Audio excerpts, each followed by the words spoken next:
Meus amados irmãos, a graça e a paz. É um prazer enorme novamente poder estar aqui com os irmãos e poder compartilhar sobre missões. Para ser sincero, faz um bom tempo que eu até tenho evitado falar sobre missões. Só por uma questão pessoal, particular, não é?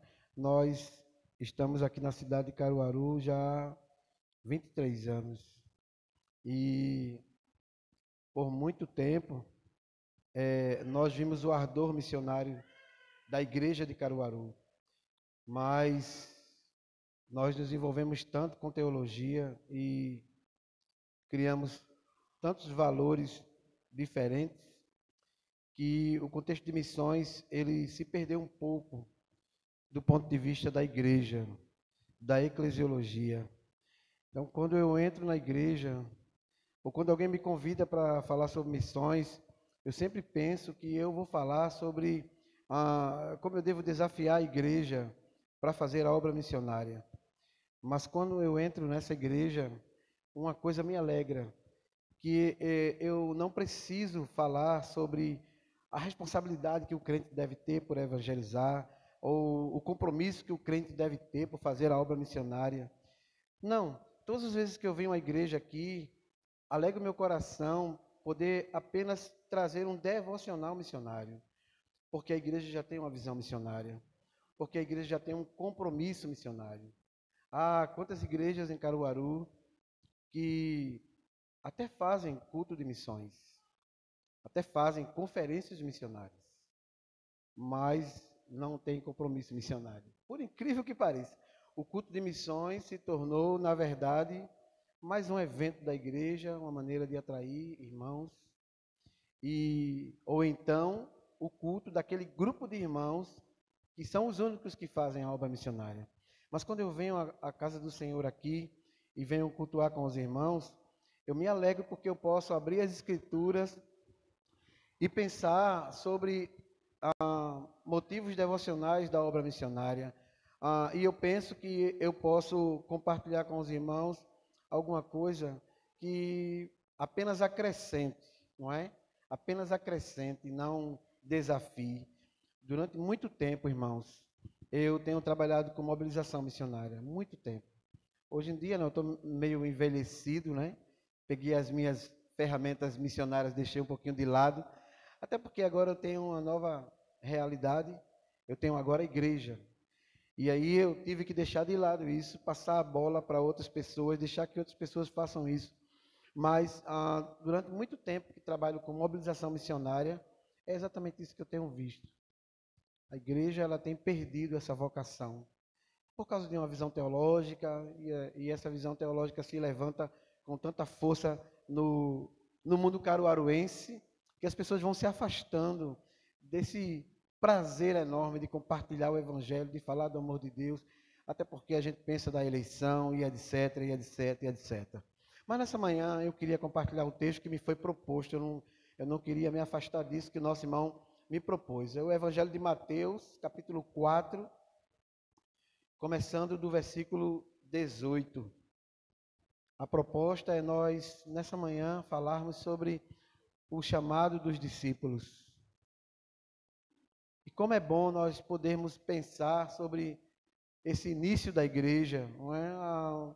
Muita gente faz a leitura de que a igreja começou lá no dia de Pentecostes, mas quando o Espírito Santo veio sobre a pessoa bendita de Jesus, ali a igreja estava sendo estabelecida. E eu queria pensar exatamente sobre isso. Capítulo 4 do Evangelho de Mateus, começando do versículo 18. Quem achou, por favor, diz amém. Caminhando junto ao mar da Galileia, viu dois irmãos, Simão, chamado Pedro, e André, que lançavam as redes ao mar, porque eram pescadores. E disse-lhes: Vinde após mim, e eu vos farei pescadores de homens. Então eles deixaram imediatamente as redes e o seguiram. Passando adiante, viu outros dois irmãos, Tiago, filho de Zebedeu, e João, seu irmão, que estavam no barco em companhia de seu pai, consertando as redes, e chamou-os. Então, eles, no mesmo instante, deixando o barco e seu pai, o seguiram. Amém? Que o Senhor aplique a porção da sua gloriosa palavra, irmãos, em nossos corações. Bom, como eu estava dizendo, irmãos amados, chamar dos discípulos é algo que, de certa maneira, atiça o nosso pensamento, a nossa mente, no que diz respeito ao trabalho e à obra da igreja. Eu queria olhar para esse texto e pensar em algumas verdades que fazem parte desse chamado e trazer esse chamado dos discípulos, que se tornariam apóstolos lá na frente, para nós, que somos também discípulos e que temos experimentado o Evangelho a partir desses apóstolos. Houve uma necessidade do Senhor Jesus de separar pessoas para esse encargo, para essa tarefa. Ele era certamente o precursor dessa obra. João Batista havia preparado o caminho, já estava tudo certo, tudo pronto, e agora Jesus entra no cenário da vida, em primeiro lugar, dos hebreus, com a intenção de alcançar todos os povos, e aí ele separa pessoas para esse trabalho. Evidentemente, ele não tinha condições de realizar essa tarefa sozinho, porque duas coisas certamente estavam no coração de Jesus. Jesus que queria cumprir a vontade do Pai. Então, duas coisas estavam certamente no coração e na mente de Jesus. Primeiro, ele precisava seguir o padrão da vontade do Pai. Ele precisava realizar a tarefa que lhe foi designada, e Deus havia lhe dado um legado que iria terminar em morte. Então ele não ia demorar tanto tempo, ele não ia gastar tanto tempo anunciando, falando, desenvolvendo o trabalho de mestre dele. Essa certamente era a primeira preocupação de Jesus. Ele ia até a cruz. Se você olha todos os elementos que constituem o desenvolvimento da vida de Jesus, a partir dos 30 anos, você vai perceber que ele seguia o padrão da vontade do Pai. Ele queria cumprir aquilo que o Pai designou ao seu coração. E cumprir esse desígnio, seguir esse padrão, significava morrer. Então ele não tinha tanto tempo. Então ele precisava preparar pessoas. Em segundo lugar, a extensão da obra dele não dizia respeito apenas à região da Galileia, não dizia respeito apenas aos hebreus, os judeus. A extensão da obra de Jesus dizia respeito a todos os povos. Essa promessa estava lá no capítulo 12 de Gênesis, quando o Senhor falou com Abraão. Ele conhecia certamente isso, então ele entendia também que ele não poderia desenvolver o trabalho, desenvolver a tarefa sozinho, porque certamente a demanda desse trabalho era uma demanda grande, então ele precisava preparar pessoas. E aí o Senhor vai estabelecer agora, então, o chamado para esses discípulos. Certamente o Senhor Jesus, ele sempre foi um quebrador de protocolos. Quando a gente pensa sobre chamado e vocação, lembra que nós temos aqui um mestre. Jesus é o mestre. E ele segue um padrão diferente daquele que é o padrão normal daquela época. O padrão normal daquela época, meus irmãos, era que o discípulo deveria procurar o seu mestre. Se você tem desejo de se tornar carpinteiro, você procura um bom mestre carpinteiro e vai estudar com ele.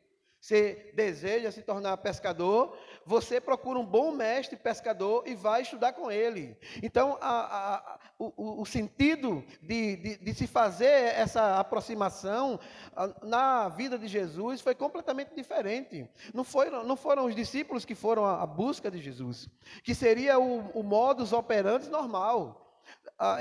Cada um deveria ir na direção do seu mestre. Pelo contrário, Jesus quebra os protocolos. E é Ele mesmo que escolhe os seus discípulos. É Ele mesmo que vai à procura dos seus discípulos. Isso é uma coisa maravilhosa no que diz respeito a chamado.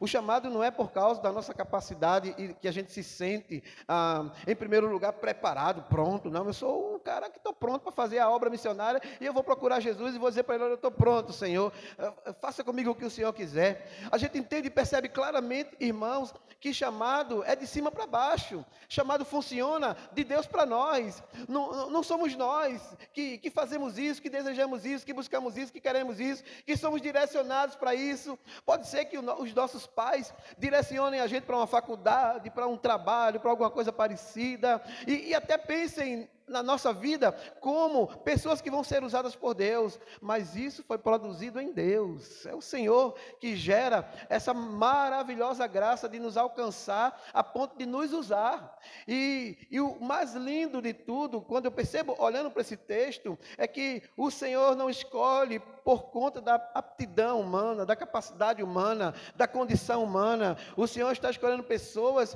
que estão no mar, são pescadores, mas o Senhor olha para elas e diz: essas pessoas são as pessoas que eu vou usar para a minha glória. Então, irmãos, quando nós pensamos em chamado, a gente precisa entender, em primeiro lugar, que a obra é de cima para baixo.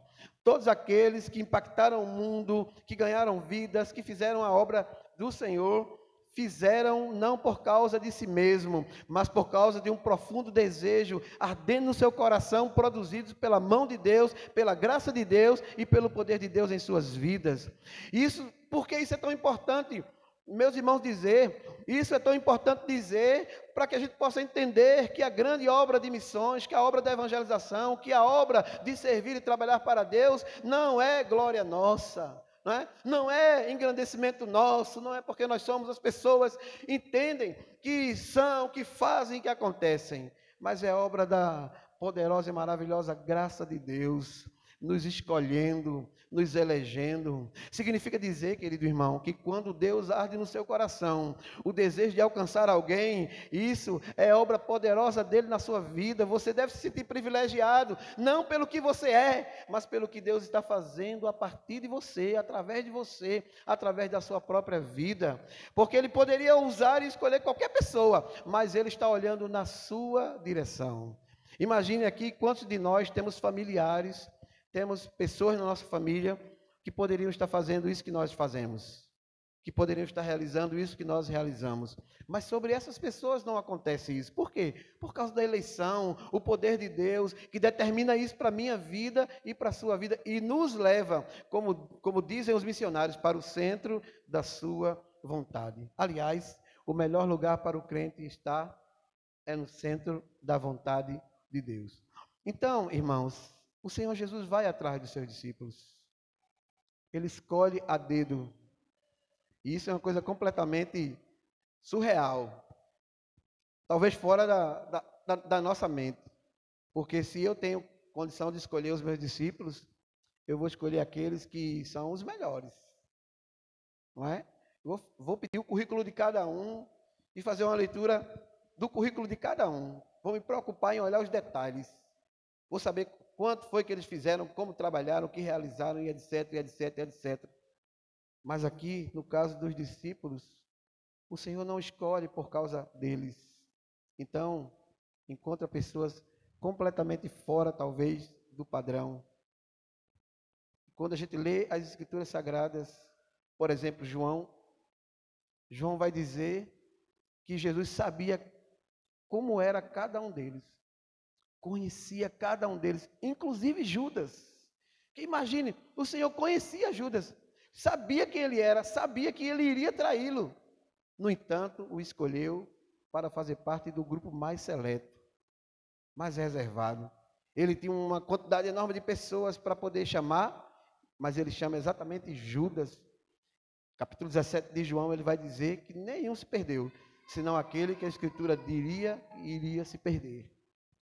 Então você percebe que quando Jesus está fazendo a obra de separar, de chamar, de escolher, ele não segue os nossos padrões. E eu acho maravilhoso isso em Deus, que Deus não anda de acordo com aquilo que a gente pensa, conjectura, imagina. Deus anda de acordo com a sua vontade poderosa e soberana. E olha, irmãos, ele nunca erra no chamado. Se você consegue perceber comigo, ele chamou Pedro, André, ele chamou Tiago e João. Jesus tinha 120 pessoas sempre com ele. Dessas 120 pessoas, ele separou 12. Mas dessas 12 pessoas, ele tinha 3 que estavam com ele todo o tempo. Pedro, Tiago e João.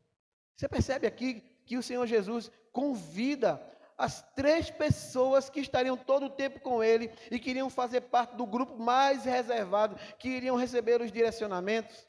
E note, quando você vai para o livro de Atos dos Apóstolos e você vê a igreja funcionando de verdade, aí você entende, irmãos, por que o Senhor chamou Pedro? Porque se eu fosse Jesus naquele momento lá de escolher, e sabendo que Pedro iria me negar 3 vezes, eu não escolheria. Mas graças a Deus, eu não sou Jesus.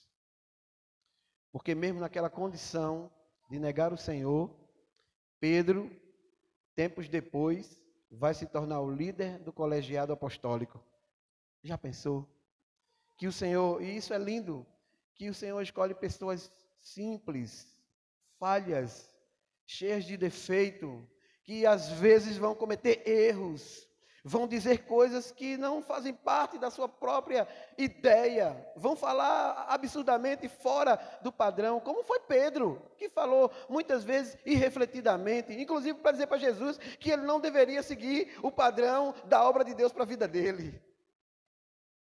O próprio Pedro, que o diabo disse, me dá ele aqui, para eu trilhar ele, para eu debulhar ele.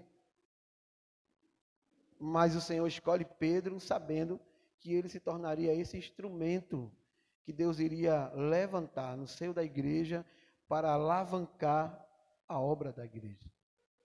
Irmãos, é muito maravilhoso perceber isso em Jesus, que ele escolhe a cada um de nós, a mim e a você.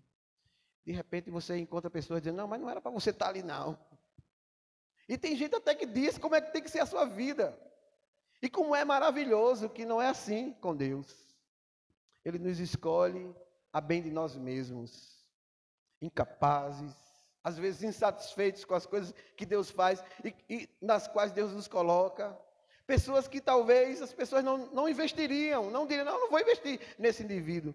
Mas o Senhor, além de investir na sua vida, além de investir em você, além de ver você, não vê você aqui, agora ou em qualquer momento, mas contempla você na eternidade, pronto, ativo, funcional. E os elementos que constituem talvez uma desaprovação no dia a dia, Ele vai tratando na sua vida como Ele quer. O nome disso é santificação. Ele vai santificando você, fazendo você brilhar, polindo você e tornando você igual a Ele. Alguém perguntou para um ourives, como é que ele sabia que uma pedra de diamante estava pronta para ser vendida? Assim, a pedra de diamante que vinha bruta, cheia de escória, cheia de sujeira. Então o ourives ensinou que depois de aquecer aquela pedra bruta no fogo por muito tempo, para remover todas as escórias, ele colocava a pedra sem expressão em cima de um determinado móvel e polia a pedra. Sabe qual era o objetivo do ourives? Ver a sua imagem na pedra. E aí ele diz, então quando eu contemplar a minha imagem na pedra, então ela é preciosa, ela está pronta. E não é assim na minha vida, na sua vida, na nossa vida, no chamado que Deus deu a mim e deu a você. Às vezes nós somos polidos por circunstâncias, situações, expressões, críticas, lutas. Às vezes nos sentimos tão sós, entramos numa fornalha de fogo, mas todo o tempo o ourives, Deus, está polindo e imprimindo em nós a sua imagem poderosa e gloriosa. Pedro, irmãos, no capítulo 4, é totalmente diferente do Pedro do capítulo 10 de Atos dos Apóstolos. Tem ainda tantas reservas, tem ainda tantas dificuldades, tem ainda tantas lutas, mas agora é alguém que o Senhor chama, que o Senhor separa para o louvor da glória do seu nome. E sabe por que isso é possível? Por causa da ação do Espírito Santo. Se você abrir comigo nesse texto, o capítulo 3, você vai, aliás, o capítulo 4 ainda, você vai perceber que uma coisa maravilhosa está acontecendo. Jesus está realizando o seu ministério. E depois de receber a unção do Espírito, capítulo 3, depois de experimentar a presença do Espírito de Deus sobre ele, capítulo 3, versículo 16, ele é batizado, sai da água e logo vem o Espírito de Deus, vem sobre ele e ele agora é capacitado. Eu olho para esse texto e consigo perceber não apenas a pessoa de Jesus chamando, vocacionando, mas eu consigo ver aqui a igreja ungida pelo Espírito Santo. Depois de ser ungido, depois de receber o poder do Espírito Santo, capítulo 4, versículo 1 em diante, Jesus é conduzido por esse mesmo Espírito, ou seja, a obra da igreja, a obra do chamado, a obra do chamado do discípulo se dá a partir da ação do Espírito Santo. Isso acontece na vida de Jesus, no ministério de Jesus. E se eu pego Efésios capítulo 4, versículo 11 em diante, eu vou entender exatamente aqui, que aqui não se trata apenas de Jesus, o Filho de Deus, se trata do Senhor da igreja, o cabeça da igreja. Se eu consigo perceber e entender Efésios capítulo 4, que esse Jesus deu uns para apóstolos, uns para profetas, outros para evangelistas, outros para pastores e mestres, eu vou entender claramente que a igreja está aqui, capítulo 4 de Mateus. Aqui é a igreja, não é apenas Jesus Cristo trabalhando, ou realizando a tarefa, ou preparando pessoas para serem a igreja. O reino já está aqui. O reino já está acontecendo exatamente nesses momentos em que Jesus recebe a unção do Espírito Santo e é levado para o deserto para ser tentado. Ele passa pelos processos necessários para poder desenvolver o seu ministério. E logo após ele vivenciar tudo isso, capítulo 4, versículo 1 até o versículo 17, ele agora vai chamar os seus discípulos. Então, eu entendo e percebo que a igreja que está aqui, funcionando, desenvolvendo a sua tarefa, desenvolvendo a sua obra. Então, eu entendo também que só é possível chamar alguém, só é possível enviar alguém, só é possível mostrar para alguém que ele tem uma vocação missionária pelo poder e ação do Espírito Santo. É o Espírito Santo, irmãos, que todos os dias nos levanta para obedecer a sua vontade ou a vontade de Deus. E Cristo nos dá esse exemplo aqui. Os primeiros versículos do capítulo 4 demonstram como ele está submisso à vontade do Espírito. Como o Espírito Santo o leva, o conduz. Ele sabia das tarefas que tinha que desenvolver, mas convinha primeiro passar pelo processo da provação, da tentação, da luta pessoal com o adversário, conhecê-lo. E o Espírito Santo leva-o para o deserto exatamente para experimentar essa situação.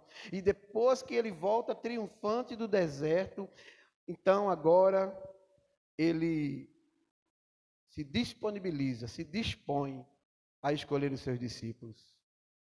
Há um outro detalhe aqui, versículo 12, o texto diz que Jesus ouviu que João fora preso, ou seja, o trabalho daquele que preparava o caminho já estava encerrando. Olha como Jesus faz tudo direito na vocação que ele recebeu de Deus. João não mais teria condição de exortar a multidão. A obra que o Senhor colocou em suas mãos estava por terminar, estava concluindo essa obra. E aí agora, certamente, o Senhor adianta, segue esse padrão, se deixa conduzir por essa situação, vai até então a João, experimenta esse batismo e, sobretudo, é ungido, conduzido. E agora que João não mais está no caminho, é hora do Senhor levantar. E aqui levanta-se a igreja. Irmãos, a obra missionária durante muito tempo foi obra de agências missionárias. Sabe por causa de quê? Por causa da falta de comprometimento das igrejas. A Juvep deveria ser apenas um ponto de apoio, um lugar de treinamento. Mas para muitas regiões tem se tornado o único meio de conduzir o Evangelho. Agências como Missão Horizontes, Novas Tribos e etc., deveriam apenas formar pessoas para trabalhar naquela área específica, Asas do Socorro e etc. Mas essas agências se tornaram a única possibilidade de levar o Evangelho, por causa da igreja. A igreja, durante muito tempo, perdeu o entendimento de que ela tem o Espírito Santo para conduzi-la na obra de preparar e levantar pessoas para a obra da evangelização. Pastor Davi Botelho chama isso de crentes 3S: salvos, seguros e satisfeitos. Ou seja, depois que a gente se converte, a gente entende que não precisa mais fazer nada para Deus. Mas todo o tempo, Jesus, cabeça da igreja, ele se conduz dentro daquilo que é a vontade de Deus para a vida dele. E como igreja, a gente aprende aqui que nós precisamos seguir o padrão que Jesus estabeleceu. Que nós não podemos descansar absolutamente em momento nenhum, enquanto alguém não ouviu falar do Evangelho. O nosso coração deve arder. Eu já ouvi tanta gente dizer, não, mas por que eu tenho que ir lá para a África? Por que eu tenho que ir lá para outro país? Se o meu país precisa de evangelização, por causa de Atos 1:8. Atos 1:8 está dentro desse contexto aqui. Os mesmos discípulos que foram chamados pelo Senhor estão recebendo a palavra de Atos 1:8.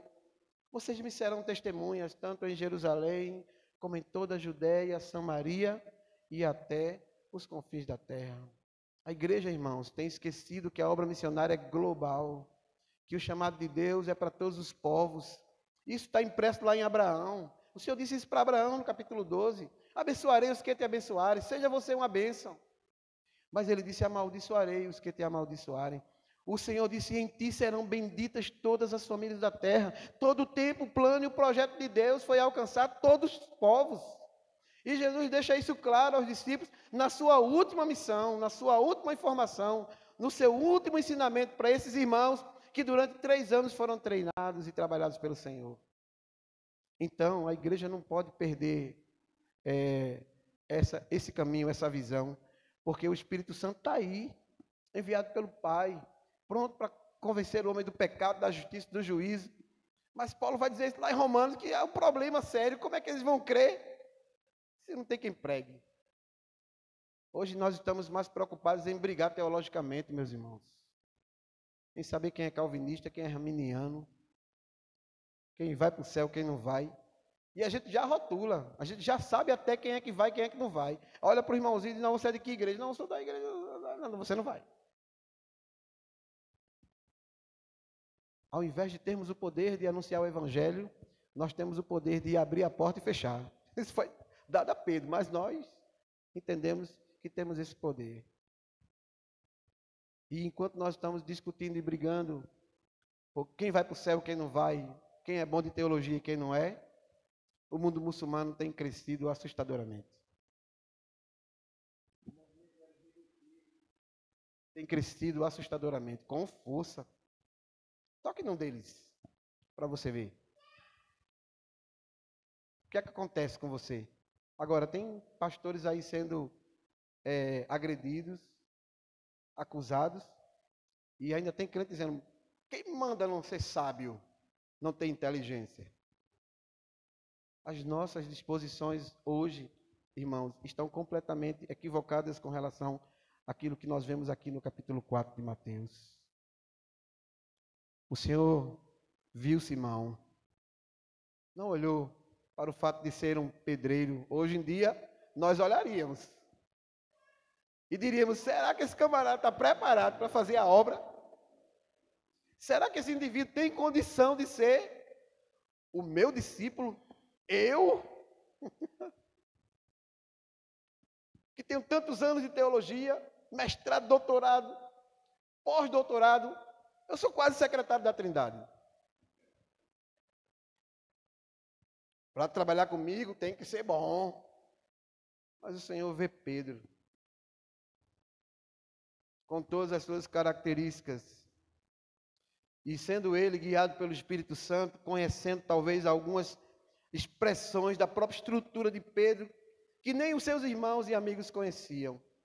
Mas o texto vai dizer aqui no versículo 18, que ele viu 2 irmãos.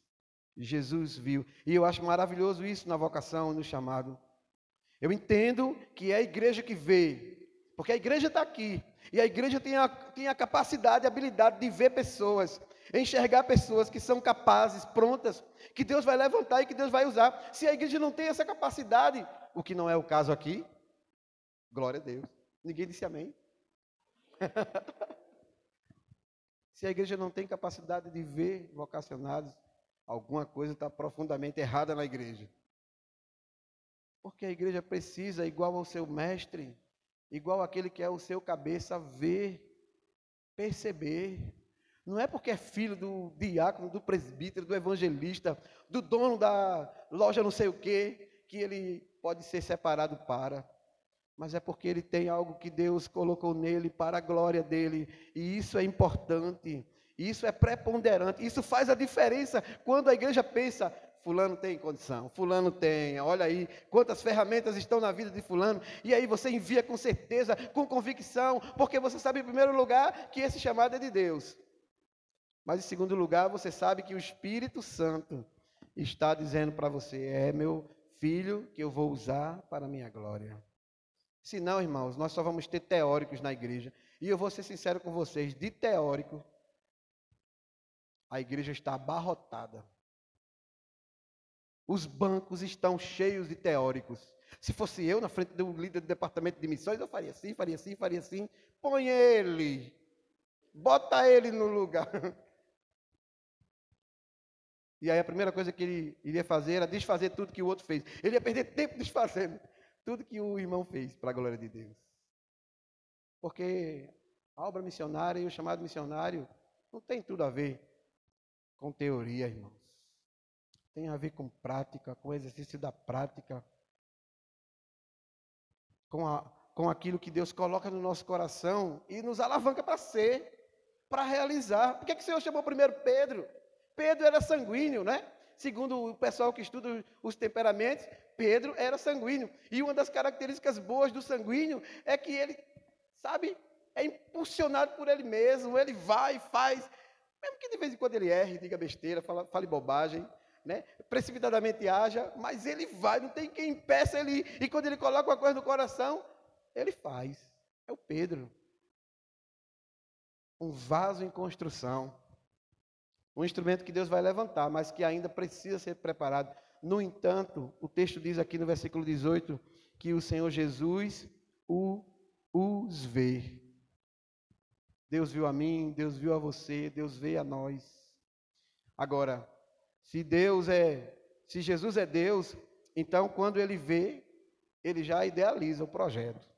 E o texto aqui nos diz, irmãos, outro detalhe importante com relação ao chamado, é que Deus não chama desocupado. O texto diz aqui que Simão e André lançavam as redes. Ou seja, o Senhor chamou Pedro e André e alguns outros demais com alguns encargos, eles tinham responsabilidades. O Pedro está no meio do mar, jogando as redes, está fazendo aquilo para o qual ele foi vocacionado, humanamente falando, o seu ganha-pão, o trabalho da sua vida. E ser pescador lá não é igual ser pescador aqui, tá certo? Não é. No entanto, Pedro sai do seu contexto de vida normal.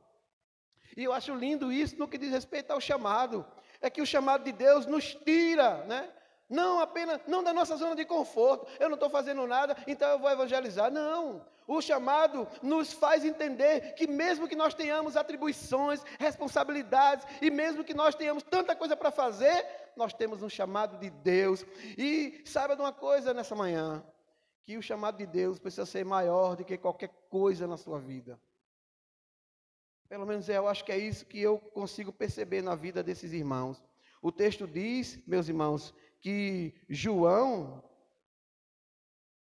e Tiago largaram tudo. Como que é isso? Abrir mão do seu próprio sustento agora para aprender de um mestre que está me chamando para um aprendizado que eu não conheço. Sim. Chamado implica em largar tudo. E largar tudo não significa dizer viver uma vida nômade, viver uma vida sem comprometimento com a família, viver uma vida sem recursos financeiros e sair mendigando pelo caminho como os antigos faziam. Significa que além de eu ter compromissos sociais e familiares, acima de tudo isso, eu tenho um chamado de Deus que arde no meu coração. E talvez, irmãos, isso seja o diferencial hoje. Ou talvez o motivo Porque muita gente deixa de lado a obra do Senhor. Abandona. Primeira cara feia. Primeira dificuldade. Primeira falta de recurso. Abandona a obra do Senhor.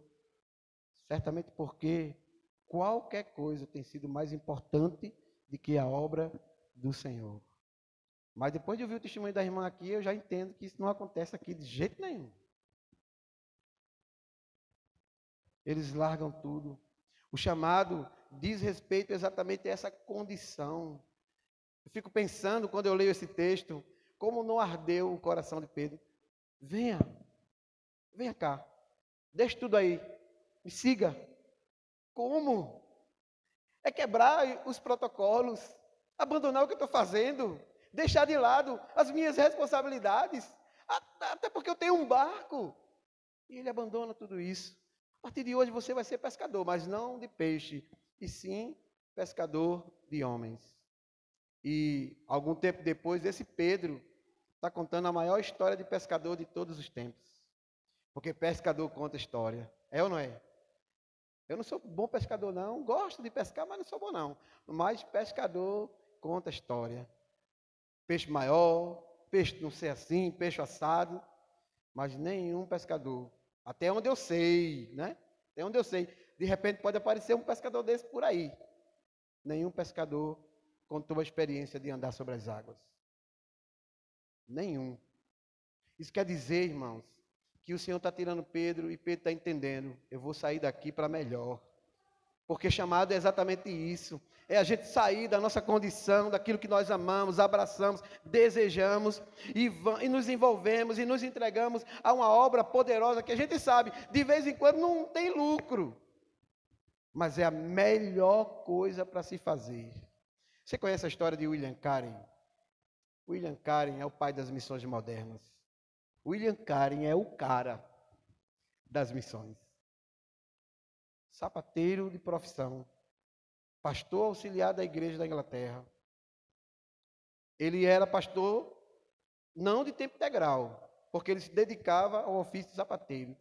E Deus uma vez ardeu o coração de William Carey para evangelizar e ganhar os povos perdidos, longe da Inglaterra. E ele pensou em ir para a Índia.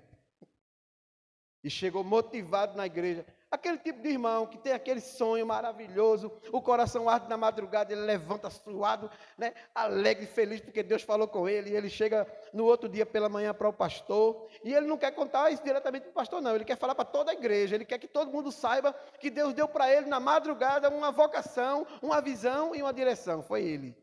Gritou, vamos alcançar os perdidos e a Índia. E aí o pastor dele disse, olha, sente, sente. Porque se Deus quiser alcançar os pagãos, Ele vai fazer isso sem a minha ajuda e sem a sua. Imagine, irmão, ouvir uma coisa dessa do pastor, do líder espiritual. Isso é para acabar com o ministério, destruir o ministério. Mas no outro dia, William Carey pegou a caneta e começou a escrever sobre que estratégias criar para alcançar os pagãos. Olha para aí. Será que o coração dele ardia o chamado de Deus? Tempos depois, sem nem que a igreja o enviasse, estava lá o William Carey na Índia, falando do amor de Deus e transformando aquele lugar pelo poder do Evangelho.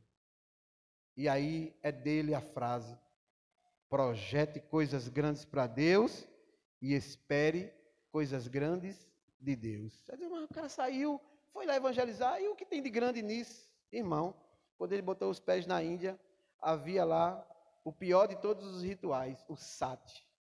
Sabe o que era o sati? O sati era o ritual de sacrifício da viúva.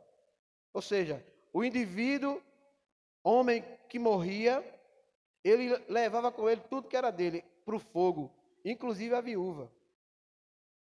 E a viúva era queimada no fogo. Ó, se fosse nos dias atuais, ele disse, vai ter embora, né? Some. Mas a mulher tinha que ir rendida, consciente de que aquela era a vocação que ela havia recebido. E ela morria queimada na fogueira, lá na fornalha, ou em qualquer lugar. E William Carey chegou lá e começou a pregar e ensinar contra o sati.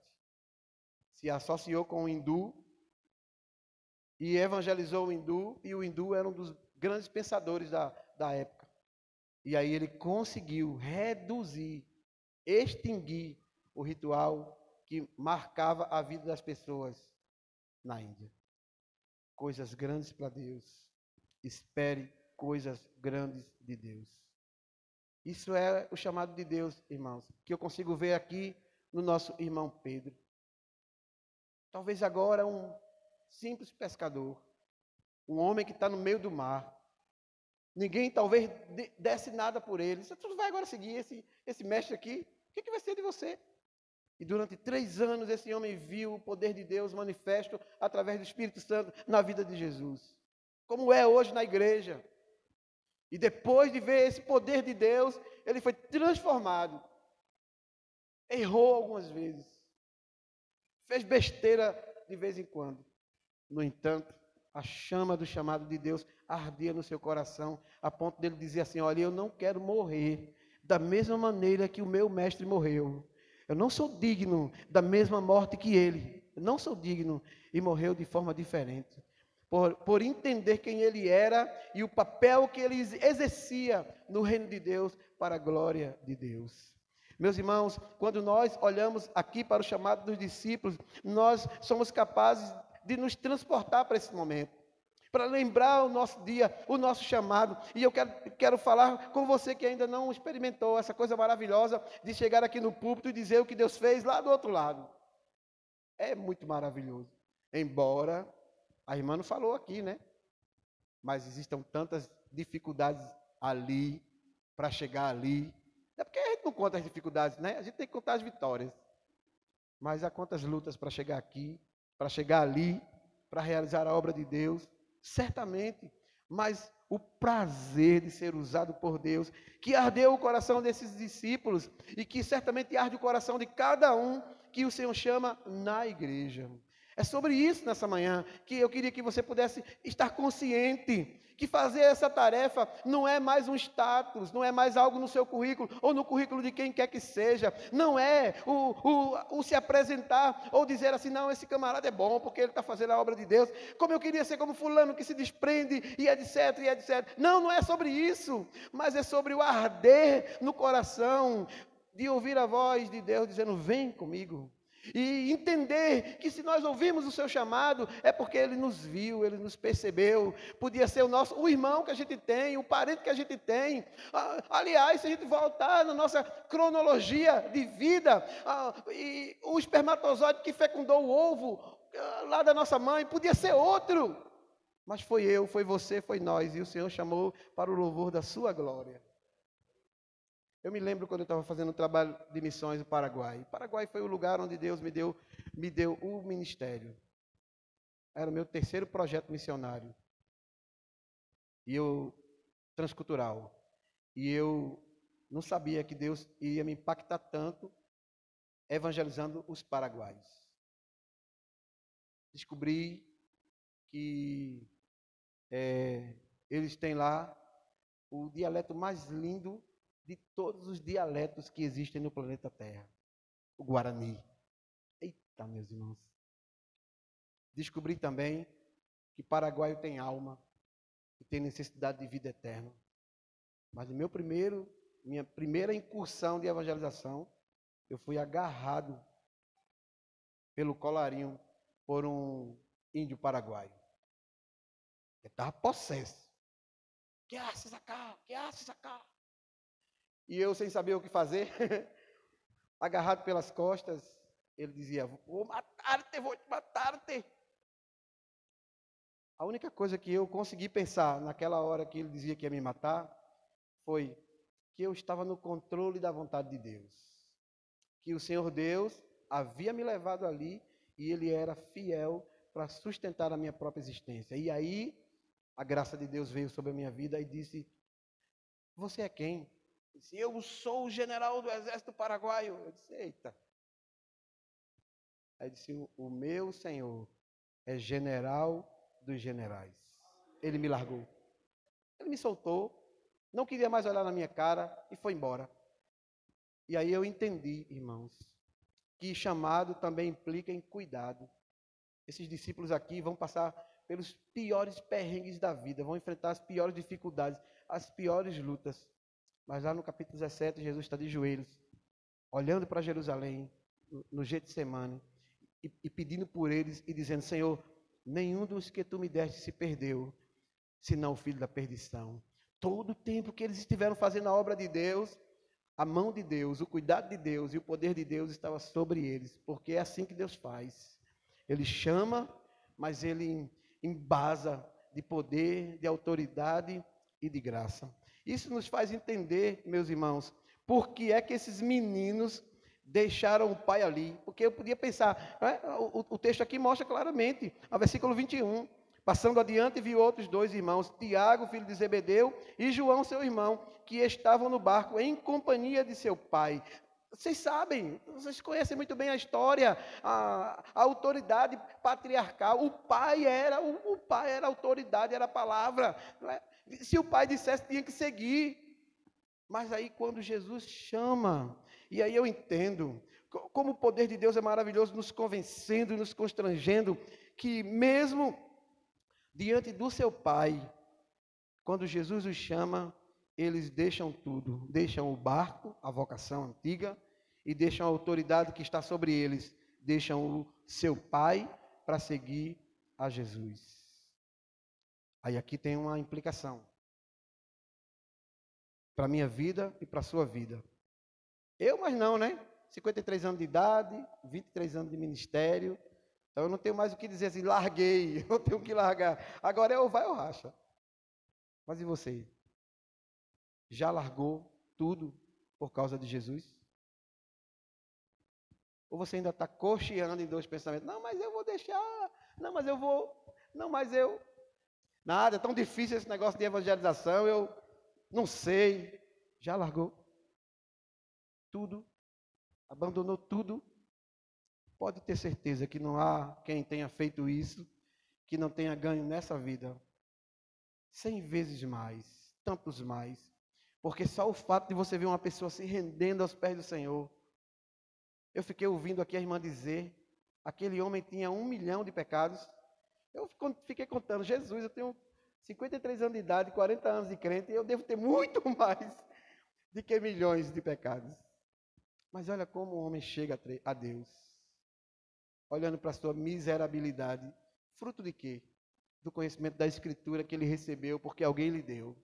Agora imagine, irmãos, se ninguém entrega para esse homem uma Bíblia Sagrada e lhe dá a oportunidade de ler. Ou se alguém pensa, esse camarada é esquizofrênico, não tem salvação para ele. Né? E eu até entendo por que foram tantas perguntas e tanta profundidade, exatamente por causa da mente dele, não é? Desassociado de qualquer sentimento, ele vai mesmo profundo, ele entra mesmo, e esse que é o cara que o Senhor usa para a glória dele. Mas, irmãos, o Senhor está fazendo isso porque alguém se disponibilizou, ele entrou, ele se aproximou, ele questionou, ele perguntou, a cabeça até ardeu por causa de algumas perguntas, mas o desejo de conhecer dele foi satisfeito, por isso que ele voltou. E quando ele voltou, havia uma semente no coração. Agora, quem foi que plantou essa semente, se não um evangelista, um missionário, ou sei lá o que vocês quiserem chamar, mas alguém que Deus levou e usou para a glória do nome dele. E aí você vai ficar assentado apenas? Não vai pensar que o Senhor pode passar pelo caminho e encontrar você lá naquela faculdade e dizer, vem, eu quero usar você aqui. E você se tornar um instrumento fantástico no meio daquela turma de incrédulos que agora estão confrontando a fé? Ou será que o Senhor pode encontrar você num trabalho secular aí? E de repente dizer, vem, eu quero usar você. E a sua vida transformar pessoas no seu trabalho. Ao invés da gente ser agente secreto do Senhor. Porque tem um bocado de crente assim, irmãos, que estão no trabalho, mas ninguém sabe que ele é crente. E quando passa o irmão por ele, diz, Pai do Senhor. Porque a gente prefere ter a nossa fé em paz. Mas a fé, segundo o que eu percebo na vida dos apóstolos e na vocação que Jesus os chama, não é para ter paz. é para causar guerra, é para gerar confronto, para colocar a vida a custo de morte, para a glória do Senhor. Irmãos, que nessa manhã o Senhor nos leve a essa contemplação, olhar para esses discípulos e entender que nós estamos também ali, e que nós somos também essas pessoas que o Senhor quer levantar e usar, com aquilo que temos, com aquilo que somos, com o que fazemos, mas para a glória do seu santo e excelso nome. Que o Senhor nos abençoe nessa manhã, em nome do Senhor Jesus.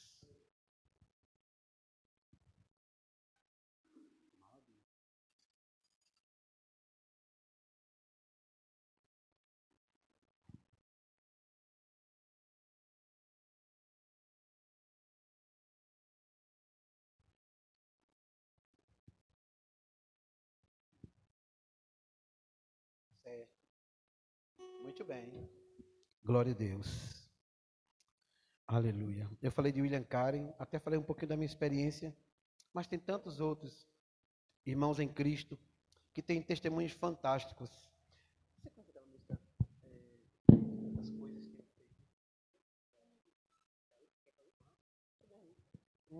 tá vendo aí?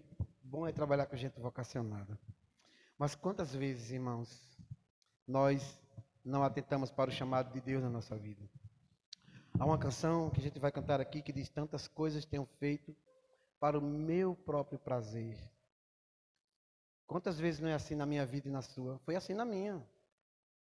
Eu já cogitei abandonar um projeto missionário porque eu não tinha condição de deixar meu filho com 1 ano de idade com a mãe em casa.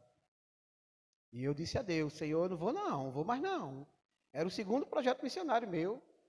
E eu pensei em abandoná-lo, porque eu disse: não, Senhor, eu vou ficar aqui com minha família. E eu lembro que quando eu estava dizendo isso, descendo as escadas da minha casa, uma música ardeu no meu coração.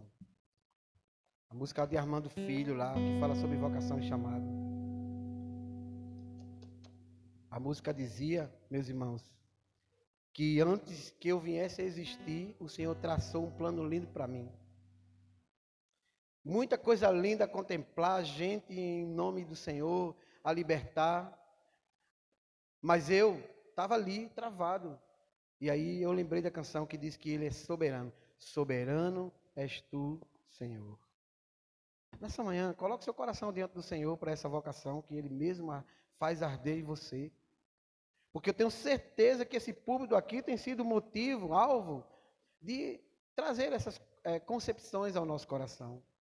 Então, se o Senhor chama você, por favor, não abandone esse chamado, não deixa de lado essa vocação, porque o Deus que começou essa boa obra em você, na Igreja dos Nazarenos, é fiel para aperfeiçoar essa obra. Vamos ouvir a canção? Eu queria que você refletisse nela e depois nós vamos orar juntos sobre vocação e chamado.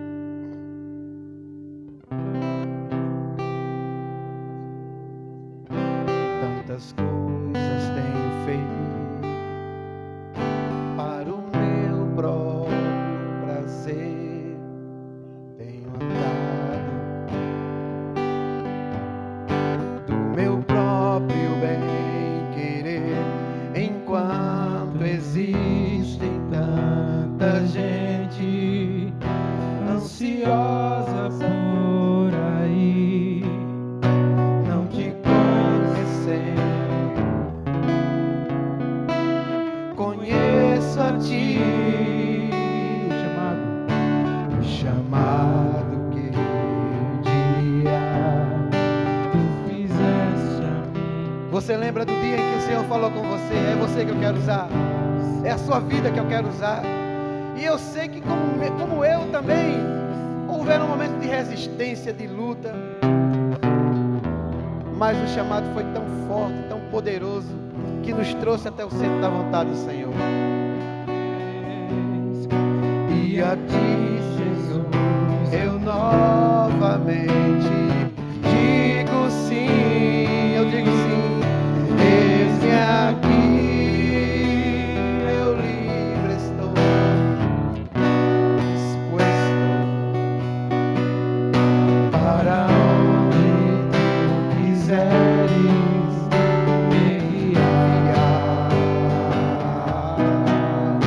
Me coloco submisso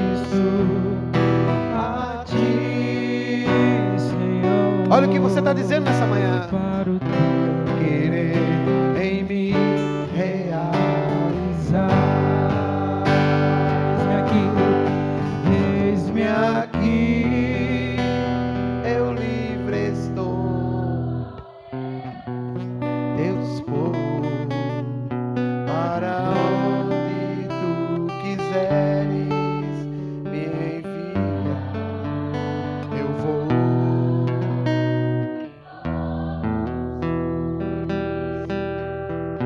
A ti, Senhor, para o teu querer em mim realizar. Oh, para o teu querer em mim realizar.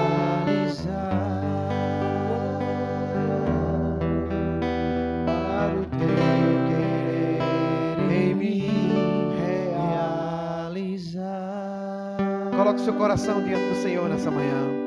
Pelo poder do Espírito Santo, Jesus viu Pedro, viu André, viu Tiago, viu João, mas Ele também vê a mim, Ele também vê você, Ele vê a nós. Ele conhece as nossas limitações, as nossas fragilidades e fraquezas. Ele sabe quem somos, o que desejamos, o que empenhamos para estar aqui nessa manhã na casa do Senhor. Mas se Ele viu, Ele também dirigiu a voz a eles, como também dirige a nós. Venham a mim. Eu vou fazer vocês pescadores de homens. E que nessa manhã você seja capaz de dizer ao Senhor: Senhor, eis-me aqui. Olha o meu coração. Tem tantas necessidades, tem tantas lutas, bloqueios até às vezes, mas Ele está pronto, disposto a obedecer a tua voz e ao teu chamado. E se você tem isso ardendo no seu coração, ore comigo. Fale com o Senhor nessa manhã. Ele está aqui. Ele é um Deus transcendente, mas Ele também é imanente. Ele habita com o contrito. Ele habita com aquele que clama, que pede, que ora, que chora. Como habitou com Pedro, Ele também habita conosco e está pronto a receber a minha oração e a sua oração. Pai de amor, eu não me lembro quantas vezes eu fiz essa oração. Quantas vezes, ó Deus, eu não disse estar pronto, disposto, determinado a estar diante de Ti. E mais uma vez, ó Deus, diante daquilo que sou, daquilo que tenho, daquilo que posso fazer para a Tua glória, eu faço a mesma oração, dizendo que eu continuo pronto. Não por causa de mim, não por causa do que sou, não por causa do que tenho, mas por causa daquilo que o Senhor fez em mim, fez por mim. E eu tenho aqui bons irmãos, servos de Deus, pessoas da fé, que podem e que vão ser usados para a Tua glória, Senhor. Arde os seus corações como ardeu o meu coração há tanto tempo atrás e me fez entender que o melhor lugar para estar era no centro da Tua vontade, obedecendo, mesmo diante das dificuldades, e elas vieram, mas obedecer a Tua vontade foi e ainda é a melhor coisa da vida, da minha vida. Traz isso ao coração do meu irmão, da minha irmã, nessa manhã, e o faz compreender que assim como o Senhor viu Pedro, assim como o Senhor viu os discípulos, o Senhor nos enxerga, o Senhor sabe quem somos, e o Senhor tem um plano maravilhoso, um projeto poderoso para a nossa vida. E assim como o Senhor compungiu o coração daqueles homens, arde o nosso. Se Pedro foi capaz, ó Deus, de testemunhar com tanta propriedade, com tanta avidez, ó Deus da ressurreição, arde o nosso coração também para fazer a mesma coisa. Nos livre, ó Pai, de te gladiar com pessoas por causa da teologia, e nos ajude a estar prontos a te servir e ouvir o teu chamado para a glória do teu nome. Ser com cada um dos teus filhos aqui, com cada um dos teus servos, com o pastor dessa igreja. Continua enchendo o seu coração de visão, ó Deus, para a glória do teu nome, para que essa obra cada dia cresça, cada dia alavanque, e cada dia, ó Deus, pessoas sejam mobilizadas, não apenas para a Juvep, mas para tantos outros lados por onde o Evangelho precisa ser pregado para a glória do teu nome. Sê conosco, em nome do teu Filho amado, que reina para todos sempre. Amém e amém.